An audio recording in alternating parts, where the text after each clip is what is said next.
Hi friends, welcome to day with art. നിങ്ങൾ വിചാരിക്കുന്നുണ്ടാവും ഞാൻ എന്താ കുറച്ച് ചെടികളായിട്ടൊക്കെ നിൽക്കുന്നതെന്ന്.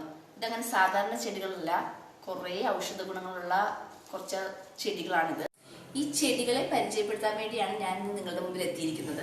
എരിക്കെന്നാണ് ഈ ചെടിയുടെ പേര്. ഇതിന് ഒത്തിരി ഔഷധ ഗുണങ്ങളുണ്ട്. ഇത് മെയിനായിട്ട് യൂസ് ചെയ്യുന്നതെന്ന് വെച്ചിട്ടുണ്ടെങ്കിൽ നമ്മുടെ ചെവി വേദന ഉണ്ടാവില്ലേ, ചെവി വേദന ഉണ്ടാകുമ്പോൾ ഈ ഇലകൾ എടുത്ത് വാട്ടിപ്പിഴിഞ്ഞ് ആ നീരെടുത്ത് നമുക്ക് ചെവിയിൽ ഒഴിച്ചിട്ടുണ്ടെങ്കിൽ ചെവി വേദന മാറും. അത് ശരിക്കും അനുഭവം ഉണ്ട്. എനിക്ക് ചെവി വേദന വന്നപ്പോൾ ഞാൻ ശരിക്കും യൂസ് ചെയ്തിട്ടുള്ളതാണ്. കുറേ ടെക്നിക്സ് ഒക്കെ യൂസ് ചെയ്തിട്ടും ഒരു മാറ്റം ഉണ്ടാവാതിട്ട് ഞാനിത് യൂസ് ചെയ്തിട്ടാണ് എനിക്ക് വളരെ എക്സ്പീരിയൻസ്ഡ് ആയിട്ടുള്ള ഒരു കാര്യമാണ് ഞാനിപ്പോൾ പറഞ്ഞത്. നന്നായിട്ട് ചെവി വേദന മാറും. ഇനി അടുത്ത യൂസ് എന്താണെന്ന് വെച്ചിട്ടുണ്ടെങ്കിൽ ഈ ഇലകൾ നമ്മൾ നന്നായിട്ട് തിളപ്പിക്കുക. ആ തിളപ്പിച്ച വെള്ളം നമ്മൾ ദേഹത്തൊഴിച്ച് കുളിക്കുന്നത് മൂലം നമ്മുടെ ശരീരവേദന മാറും. പക്ഷെ നമ്മൾ ഒരിക്കലും തണുത്ത വെള്ളം ആഡ് ചെയ്യരുത്.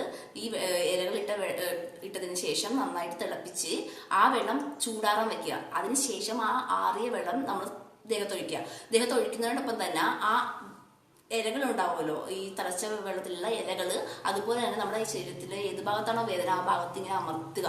ഈ ഓരോ ഇലകൾ എടുത്തിട്ട് ഇതുപോലെ നമുക്ക് നമ്മൾ എന്താ പറയുക, ചൂടുവെള്ളത്തിൽ ഇങ്ങനെ ഇലകൾ പറിച്ചാലും ഇടുന്നത്. അങ്ങനെ ഓരോ ഇലകൾ അല്ലെങ്കിൽ കുറച്ച് ഇലകൾ അതുപോലെ നമ്മുടെ ഏത് ഭാഗത്താണോ വേദന ആ ഭാഗത്ത് ഇങ്ങനെ അമർത്തുക. ഈ ഇലകൾ വെച്ചിട്ട്, ആ വാടിയ ഇലകൾ വെച്ചിട്ട് അമർത്തി അങ്ങനെ കുളിക്കുന്നത് മൂലം ശരീരം വേദന നന്നായിട്ട് മാറും. ഈ വേറൊരു യൂസ് എന്താന്ന് വെച്ചിട്ടുണ്ടെങ്കിൽ, നമ്മൾ ഈ ഓരോ ഇലകൾ എടുക്കുക ഇതുപോലെ, എന്നിട്ട് നമ്മൾ അത് കാലിന്റെ അടിയിൽ ഇതുപോലെ വെക്കുക കേട്ടോ.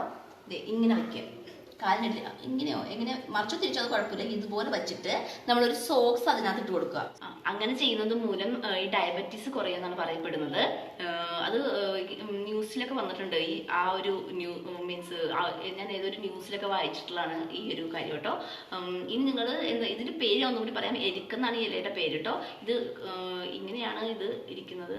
സർവ്വസാധാരണമായിട്ട് കണ്ടുവരുന്ന ഒരു ഇല തന്നെയാണ്. നമ്മുടെ നാട്ടിൻപുറത്തൊക്കെ കിട്ടത്തുള്ളൂ കേട്ടോ. അപ്പൊ ഇത് നന്നായിട്ട് നിങ്ങൾ യൂസ് ചെയ്യുക. ഇനി അടുത്തത് ഈ ചെടിയുടെ പേര് കല്ലുരുക്കി എന്നാണ്. എനിക്ക് തോന്നുന്നത് ഇത് മിക്കവർക്കും അറിയാതിരിക്കാം. എന്നാലും ഇപ്പോഴത്തെ തലമുറകൾക്ക് കുറച്ച് അറിവ് കുറവായതുകൊണ്ടാണ് ഞാനിപ്പോൾ ഇത് പരിചയപ്പെടുത്താമെന്ന് വിചാരിച്ചത്.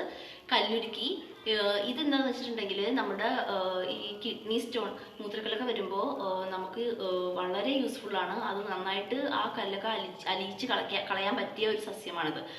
നല്ല ഔഷധ ഗുണമാണ് ഇതിനുള്ളത്. ഇതെങ്ങനെയാണ് യൂസ് ചെയ്യേണ്ടതെന്ന് വെച്ചിട്ടുണ്ടെങ്കിൽ, നമ്മൾ രാവിലെയാണ് ഇത് കഴിക്കേണ്ടത്. കഴിക്കുന്നത് എങ്ങനെയാണെന്ന് വെച്ചിട്ടുണ്ടെങ്കിൽ, നമ്മൾ ഇതിൻ്റെ ഇല ഈ ഒരു ഭാഗം ഈ ഒരു ഭാഗം നമ്മൾ ഒടിച്ചെടുത്തതിന് ശേഷം ഇതെല്ലാം കൂടി നമ്മൾ പാലിൽ അരച്ചെടുക്കുക. പാലിൽ തന്നെ അരച്ചെടുക്കണം, വെള്ളം ചേർക്കരുത്. പാലിൽ അരച്ചെടുത്തിട്ട് അത് നല്ല ഉരുളകളാക്കിയതിന് ശേഷം നമ്മൾ വെറും വയറ്റിൽ പാലിൻ്റെ ഒപ്പം ഒന്നെങ്കിൽ കലക്കി കുടിക്കാം, അല്ലെങ്കിൽ അത് അല്ലാണ്ട് തന്നെ കഴിക്കുകയും ചെയ്യാം. ഇത് വളരെ ഗുണപ്രദമായിട്ടുള്ള ഒന്നാണ് കേട്ടോ കല്ലുരുക്കി. ഇത് മിക്കവർക്കും അറിയാവുന്ന ഒരു കാര്യം തന്നെയാണ്. പക്ഷെ ഇത് എങ്ങനെ കഴിക്കേണ്ടത് വെച്ചാൽ മെയിൻ ഇതിൻ്റെ ഗുണങ്ങൾ ഇതാണ്. ഇത് വെള്ളം ചേർക്കാതെ നമ്മൾ നല്ല പാലിൽ അരച്ചെടുക്കുമ്പോഴാണ് അത് കൂടുതൽ യൂസ് എന്നാണ് പറയപ്പെടുന്നത്. ഇനി ഇത് ചെറുപുള എന്നാണ് ഇതിൻ്റെ പേര്. ഇത് നാട്ടിൻപുറത്തൊക്കെ സർവ്വസാധാരണമായിട്ട് കണ്ടുവരുന്നതാണ് കേട്ടോ. എല്ലായിടത്തും കാണാം ഇത് മെയിനായിട്ട് യൂസ് ചെയ്യുന്നത് യൂറിനറി ഇൻഫെക്ഷൻ വരുന്നവർക്ക്, ബ്ലാഡറിൽ നീർക്കെട്ടുള്ളവർക്കൊക്കെയാണ് ഇത് യൂസ് ചെയ്യുന്നത്. ഇതിട്ടിട്ട് വെള്ളം തിളപ്പിച്ച് കുടിക്കുന്നത് വളരെ നല്ലതാണ്. നന്നായിട്ട് ഇൻഫെക്ഷൻ്റെ റേറ്റ് ഒക്കെ കുറഞ്ഞതായിട്ട് കണ്ടിട്ടുണ്ട് കേട്ടോ. ഇത് നല്ലതാണ്. ഇത് വളരെ അതായത് യൂറിൻ നന്നായിട്ട് പോകുന്നത് മൂലം കൂടുതൽ നമുക്ക് യൂറിനറി ഇൻഫെക്ഷൻസും അതുപോലെ ആ നീർക്കെട്ടൊക്കെ നന്നായിട്ട് പോകുന്നതാണ് ഇത്. അതുകൊണ്ടാണ് ഇത് യൂസ് ചെയ്യുന്നത്. അപ്പോൾ ഇത് നിങ്ങൾ ഒന്ന് യൂസ് ചെയ്യണം, അങ്ങനത്തെ പ്രശ്നങ്ങളൊക്കെ ഉള്ളവർ. ഇതാണ് ഈ ഇല. അപ്പോൾ വളരെ ഔഷധ ഗുണങ്ങൾ ചേർന്ന 3 ചെടികളാണ് ഞാൻ ഇന്ന് നിങ്ങളെ പരിചയപ്പെടുത്തിയിരിക്കുന്നത്. ഇത് നിങ്ങൾക്ക് അങ്ങനത്തെ പ്രശ്നങ്ങളുള്ളവർ ഈ ഇലകളൊന്ന് യൂസ് ചെയ്ത് നോക്കണം.